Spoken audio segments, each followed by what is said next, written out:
Ok les amis, bienvenue dans cette nouvelle vidéo dans laquelle je vais te dire pourquoi je pense moi personnellement que le trading entre guillemets c'est de la merde. Donc voilà, déjà dès le début de la vidéo je polarise les choses entre guillemets. Il y a ceux qui vont se dire ok, pourquoi Raph pense que c'est de la merde, et ceux qui vont se dire connard dans les commentaires, le trading si tu trouves que c'est de la merde c'est que tu sais pas gagner de l'argent avec. Donc peu importe ce que tu penses un petit peu, laisse-moi approfondir en tout cas mes propos sur pourquoi je pense que le trading en tout cas n'est pas forcément de la merde mais quelque chose de très dur et de beaucoup trop surestimé, on va dire, que en fait les gens sous-estiment la complexité que ça représente de trader, puisque trader ça veut dire quoi? Qu'il faut qu'il y ait un timing, un moment où tu rentres, un moment où tu sors, et que ces deux moments soient suffisamment bons pour que tu puisses gagner de l'argent et ne pas en perdre. Et en fait, je me base sur une étude, je vais mettre comme ça parce que comme ça il n'y aura pas de contre-jour. Je me base sur une étude américaine de la PNAS, c'est l'Académie nationale des sciences aux États-Unis, qui a fait une étude donc du coup très sérieuse qui avait pour objectif d'établir quels étaient les facteurs de décision externes qui pouvaient influencer les décisions. Donc ce qu'ils ont fait, c'est que ils se sont rendus en fait dans un tribunal où il y a des juges, hein, donc les juges sont censés être des personnes qui ont une décision impartiale basée uniquement sur des faits et non pas sur des facteurs externes tels que la fatigue, tels que le moment où la décision est prise ou des choses comme ça. Et ce qui s'est passé, c'est que la journée, ils l'ont divisée en trois segments, on va dire. Donc un premier segment de décision, puis une pause, puis un deuxième segment de décision, puis une pause et un troisième segment de décision dans la journée. Et ce qui s'est passé, c'est qu'on s'est rendu compte que juste avant les pauses, l'impartialité des juges, le niveau de fatigue descendait à 0% quasiment, et que juste après une pause, ce niveau remontait à 65%. Et ce qui s'est tristement passé, c'est qu'on s'est rendu compte que les décisions favorables des juges passaient de 0% à 65% juste après une pause. C'est-à-dire que avant une pause, le niveau de décision, enfin le pourcentage de décisions favorables descendait quasiment à 0%. Ce qui veut bien dire que les décisions que prennent les juges sont fortement impactées par leur niveau de fatigue et non pas forcément vis-à-vis des faits qui sont exposés devant eux. Et ça, c'est inquiétant parce que ça veut dire qu'aujourd'hui, si il y a un prisonnier ou s'il y a un procès ou je ne sais quoi, par exemple vous-même, hein, on va prendre l'exemple de vous-même, pourquoi pas, ou du mien, et que vous passez par exemple juste avant une pause ou en fin de journée, eh bien vous avez beaucoup moins de chances d'avoir un avis favorable ou une issue favorable sur votre problème, sur votre procès, que si vous passiez en tout début de journée ou juste après une pause, où là on est à peu près à 65% de décisions favorables. Donc qu'est-ce qu'il y a à retenir de tout ça et quelle est l'analogie finalement avec le trading et la bourse? Déjà, on comprend aisément une chose, c'est que la loi n'est pas forcément établie en fonction des faits bel et bien précis ou de preuves ou de choses comme ça, mais en fonction de la fatigue des juges. Encore une fois, les juges sont censés être impartiaux, c'est censé être des hommes de loi qui sont justes et honnêtes, mais on se rend compte qu'ils sont influencés par leur fatigue physique, psychologique, etc., etc. Donc, on comprend également que le plus on prend de décisions et le plus on est amené à être moins juste dans ses décisions.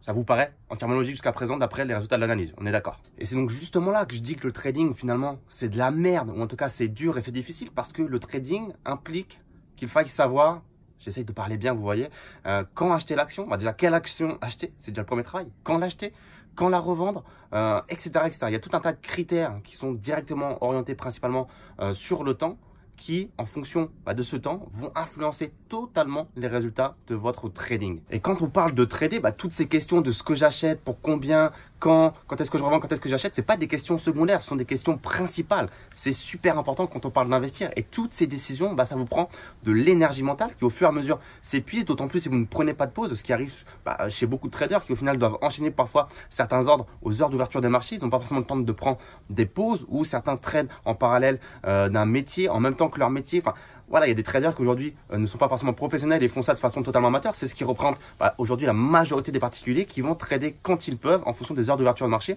Et donc leur énergie mentale, elle est vraiment pas au maximum. Et on comprend aisément que le risque de faire des erreurs de décision au niveau des timings est extrêmement compliqué. Et si tu as lu la biographie de Warren Buffett, le célèbre, le fameux qu'on cite tout le temps, l'effet boule de neige, sa biographie, si tu ne l'as pas lu, je te la recommande fortement. Warren Buffett, à un moment de son livre, de sa biographie, dit quelque chose qui est similaire au fait de, voilà, qu'on prend une feuille avec 20 tickets, 20 cases entre guillemets, et que ces 20 cases représentent seulement 20 opportunités d'investissement que l'on va faire à l'échelle de sa vie. C'est-à-dire que Warren Buffett estime que quand on prend une décision pour investir dans une action, dans une société, c'est une décision sur 20 sur le nombre total qu'on va faire dans sa vie. Donc voilà, l'exemple est un petit peu peut-être erroné aujourd'hui parce que 20 décisions d'investissement dans une vie, c'est relativement peu. Mais l'exemple est là, c'est que le moins de décisions vous prenez et de meilleure qualité ces décisions normalement devraient être, parce qu'il n'y a pas de place pour le hasard, la précipitation ou à chercher un timing particulier. Et c'est pour ça encore une fois que la stratégie des dividendes j'en reviens toujours à la même conclusion. Quelle est la plus simple? Parce qu'on garde des choses très très simples. Il n'y a aucun timing. Déjà, on supprime l'aléa du timing qui est de se dire je rentre quand, je sors quand, j'encaisse quand. Tout ça, on s'en fout dans les dividendes puisque notre objectif premier est d'encaisser du dividende. Donc, à partir du moment où on a analysé l'action, qu'on est d'accord sur les critères que cette société nous présente sur 5 à 10 années en termes d'indicateurs clés, de critères clés que vous avez vous-même établis auparavant, à partir du moment où vous êtes d'accord, vous avez épluché les comptes de résultats et les bilans comptables, eh bien, boum, on achète. Et l'idée, c'est de conserver à vie ces actions sans se dire que on va devoir revendre pour encaisser une plus-value parce que sinon je ne sais pas quoi, je ne sais pas qui. Non, le dividende, s'il est stable, il n'y a aucune raison qu'il bouge. Alors, encore une fois, c'est pas une idée fixe dans le temps, c'est-à-dire que potentiellement on va être amené à devoir revendre des actions parce que le dividende ne nous correspond plus. Mais l'idée, elle est qu'on n'est pas tous les jours à devoir passer des ordres en bourse. Aujourd'hui, il y a des traders qui vont passer plus d'ordres en 1 heure que je ne vais personnellement en passer peut-être dans ma vie entière en termes de stratégie boursière, parce que quand j'achète une action, je fais déjà 1, 2 ou 3 ordres grand max par mois, et quand je l'achète, je la conserve à vie. Je ne pense même pas à la revendre, sauf s'il y a un problème. Donc c'est pour ça, encore une fois, que je dis que le trading c'est de la merde, parce que ça prend énormément de temps. C'est source de stress, on va pas se mentir, parce que faut être là aux heures d'ouverture de marché, il faut sans cesse analyser les choses pour savoir quand acheter, quand revendre. On peut devenir accro, malheureusement il y a plein de gens qui deviennent addicts à ça, c'est une forme d'addiction, on va dire. Il y a des gens qui se vieillissent avant l'âge, qui ont des cheveux blonds avant l'âge.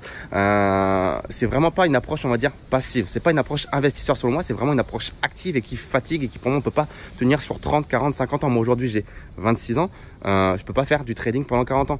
Quand j'investis dans les dividendes, mon action, elle va travailler pour moi pendant 40 ans, pendant 50 ans, et je suis pas derrière à me dire qu'est-ce qui se passe. Je ne regarde même pas les cours, j'encaisse le dividende et c'est tout. Et également, il y a quelque chose qui ressort très souvent, c'est que les gens me disent Raph, mais oui, mais si j'ai pas d'argent pour investir en bourse, comment tu veux que je puisse investir sur des dividendes ou même ce que tu veux? Et ça, c'est une erreur que beaucoup de gens font, c'est que on se dit qu'il faut beaucoup d'argent pour investir en bourse. Je l'ai déjà dit plein de fois, mais la puissance du temps par rapport au capital que vous avez à disposition est beaucoup plus importante que le capital en lui-même, d'autant plus si vous êtes jeune. Aujourd'hui, si vous avez par exemple 260 000 euros de capital, 260 000 euros à 7% de dividendes, je parle que de dividendes, 7% c'est ce que j'ai aujourd'hui, donc c'est pas déconnant.